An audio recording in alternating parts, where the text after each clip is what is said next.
Welcome, parents. Thank you so much for joining me today. And we are going to talk about my favorite topic, which is parent training, right? That is sort of my thing. This is my jam. I love talking about it. I love teaching parents how to do what we do. And I find it so important. But today we're going to talk about why I feel so passionate, right? There's actual data as to why this works, right? So I'm not just sort of making this up about how important it is. There is studies that back up the importance and need for the parents to really understand what we do and how we do it and why we do it, right? So if you are currently in feeding therapy and you are just dropping your child off and they are behind closed doors and you are not part of that session, you don't know what's going on, you can't implement anything at home, this is for you to listen to. You definitely are going to want to hear what I have to say today, because this is probably why you haven't seen some of the progress that you would hoped to see by now, right? And it really is easier than you think, right? So one of the first studies I'm going to talk to you about is a Sharp. The man's name is Sharp. It was a 2010 study, found that children whose parents were actively involved in feeding therapy and received training on how to implement interventions showed a 40 to 60% increase in food acceptance compared to children whose parents were not involved. 40 to 60% increase over what parents who were just sending their kids to therapy, picking them up, saw. That's a huge, that is not like, that is a significant number, okay? You don't have to know much about research studies to know that that is like a clear difference in between just plain old feeding therapy, dropping them off, having the therapist do their thing, versus you being a part of it and learning the strategies, right? So in our one-to-one sessions, we have parents access our course because we know this. It's very important for parents to have this knowledge and implement it, right? And there's another study as well back in 2007. Williams, they demonstrated that parent-led interventions actually had a 68% improvement in child's feeding outcomes. So eating variety of foods and reduced food refusal compared to only a 30% improvement from clinician-led therapy without parent involvement. I mean, these numbers are clear. Like it's amazing, right? What a difference the parent involvement makes and how important it is. And that's why I created our course, Unlocking Mealtimes, to teach parents exactly in a step-by-step systematic way how to get their kids liking food, because you are the ones eating with them maybe not every single meal, but every day, right? Every week, right? Where a therapist is only with them for a very short amount of time, right? So when you want to see big gains, like, a 68% improvement in your child's feeding outcomes, you're going to get those big gains by being involved, by learning. Okay. It is not optional. If you want to see the progress that you're hoping, if you want to see these big gains and improvement, it's really not optional. If you don't care about big gains and improvement, and you only want to see a small margin of improvement, then feel free to keep doing what you're doing. But I'm telling you, it's really, really key. Okay. And also key for long term. Okay. So a study by Piazza in 2003 reported that children whose parents were trained to continue feeding interventions at home showed 70% rate of maintained progress 6 months after therapy ended, compared to only 40% maintenance rate in children whose parents were not trained and were not involved in therapy. Okay. So you don't want it just for the purpose of, you don't want to go to therapy forever. It takes time and money. It takes effort to go to therapy, to bring your kids to therapy. You're still at least paying a copay. Even if insurance covers it, you're still paying a copay and you're still investing your time, the time it takes you to go there, to sit there with the therapist, and to drive back home.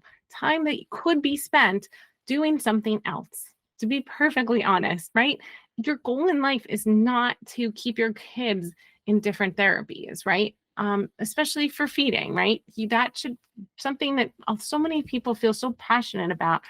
They love food, they love being with their families, right? It should be a happy time eating together at the dinner table. A lot of times it's the only time of the day that the family is together, um or just really being able to spend any time with each other, right? If kids are in school all day, parents are working all day, right? You've got meals together, bath time, and bedtime. Like there really isn't a ton of time.